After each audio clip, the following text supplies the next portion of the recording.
غزالہ صاحبہ، آپ کی نظر میں یہ نیوکلیئر کا ڈرامہ بھارت اتنا کیوں کر رہا ہے اور مودی کو نیوکلیئر کی تھریٹ سے ڈر اتنا کیوں لگ رہا ہے؟ غزالہ سیفی صاحبہ۔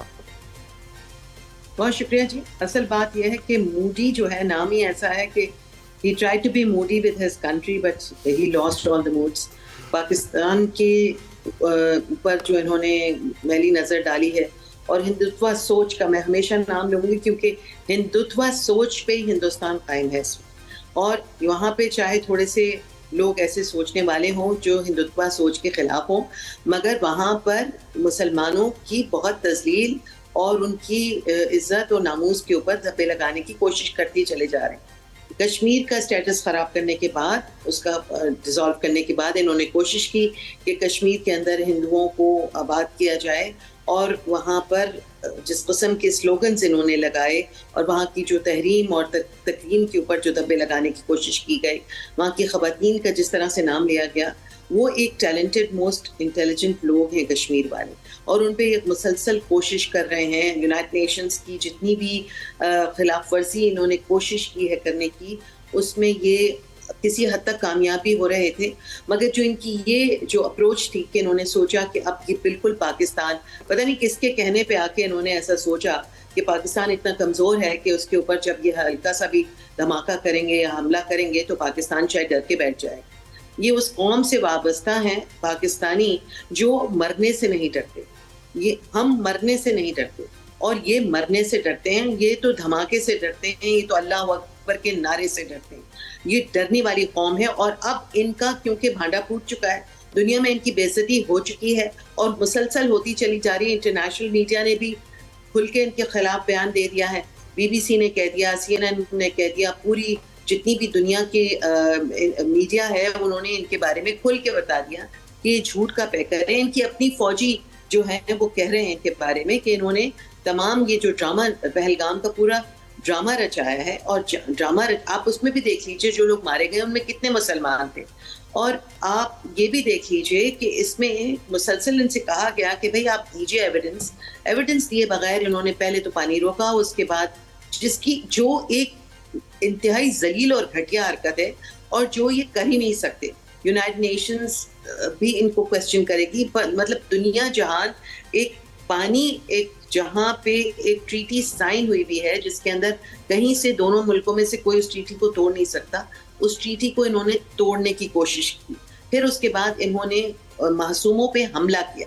حملہ کرنے کے بعد جب انہیں جواب دانت ٹوٹے، ان کے تمام جبڑا توڑ کے ان کے ہاتھ میں دیا گیا، تو ان کو سمجھ میں نہیں آیا. اب ادھر ادھر یہ چوہوں کی طرح گھوم رہے ہیں اور الٹی سیدھی باتیں کر رہے ہیں، کبھی کچھ کہہ رہے ہیں، چہمگوئیاں کر رہے ہیں. ان کے پاس یہ جو سلیکون ویلی میں بیٹھے ہوئے تھے سارے ہندو اور انڈینس، یہ بڑے مشہور تھے کہ جی بڑے ان کے پاس تو ٹیکنیکلٹی ہے، they are technos and they know everything about the modern technology.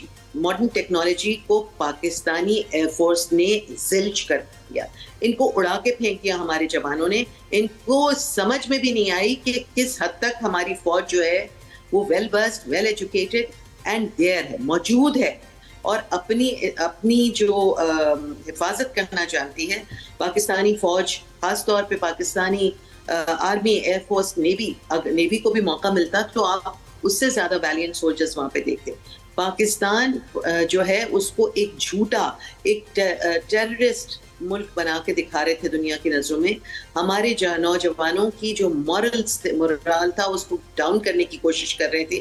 مگر الحمدللہ یہیں سے اٹھے ہیں وہ شاہین جنہوں نے پاکستان کی ہمت اور پاکستانی جوانوں کی جواں مردی کے قصے ایسے مشہور کیے ہیں کہ میرے خیال میں 100 سال تک یا 200 سال تک یہ قصے کبھی بھی معدوم نہیں ہوں گے. اور انڈیا کو پتہ چل گیا ہے کہ کونے کونے اور ہر گلی میں پاکستان کی بہادری، شجاعت کے چرچے ہیں. اور ہندوستان جو ہے وہ چاہے کتنی بھی کوشش کر لے اپنی جھوٹی فلمیں بنا کر پاکستان کے سچے ہیروز کو کبھی بھی وہ نیچا نہیں دکھا سکتا ہے، بیکاز وہ اوپر ہیں. الحمدللہ تو شاہی ہے بسیرا کر پہاڑوں کی چٹان، نہیں تیرا نشیمن قصر سلطانی کے گنبد پر. کوئی شک نہیں. ویل سیڈ غزالہ صاحبہ.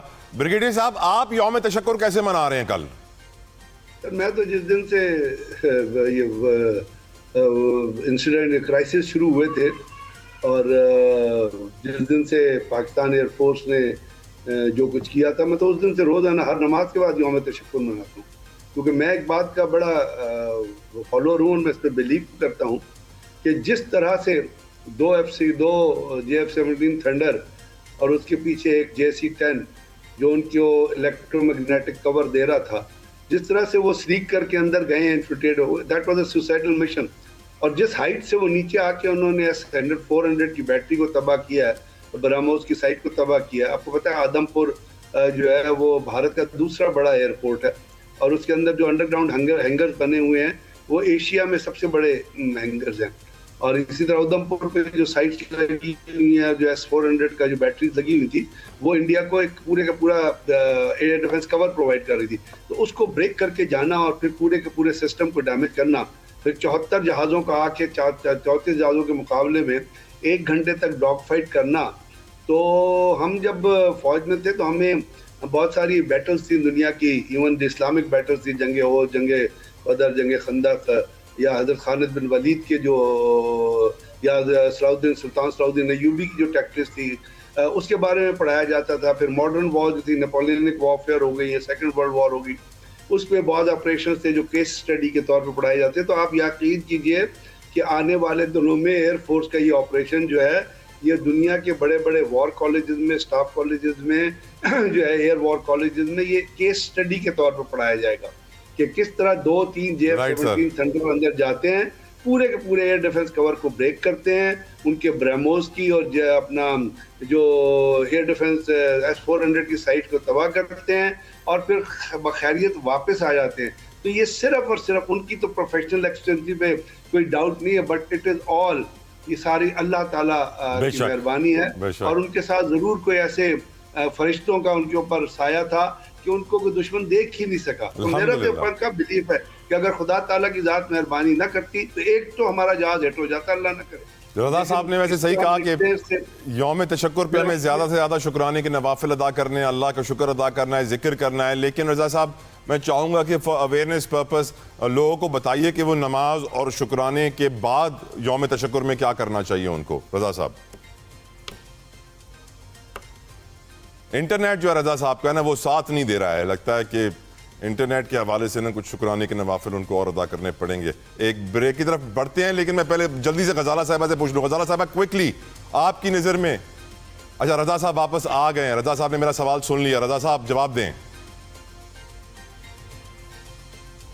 لیکن پھر مسکراتے ہوئے فریز ہو گئے ہیں, یہ مسکراہٹ بہت کچھ بولے ہے. غزالہ میڈم آپ کی نظر میں کل یوم تشکر کیسے منائیں؟ جلدی سے بریک پہ جانا ہے.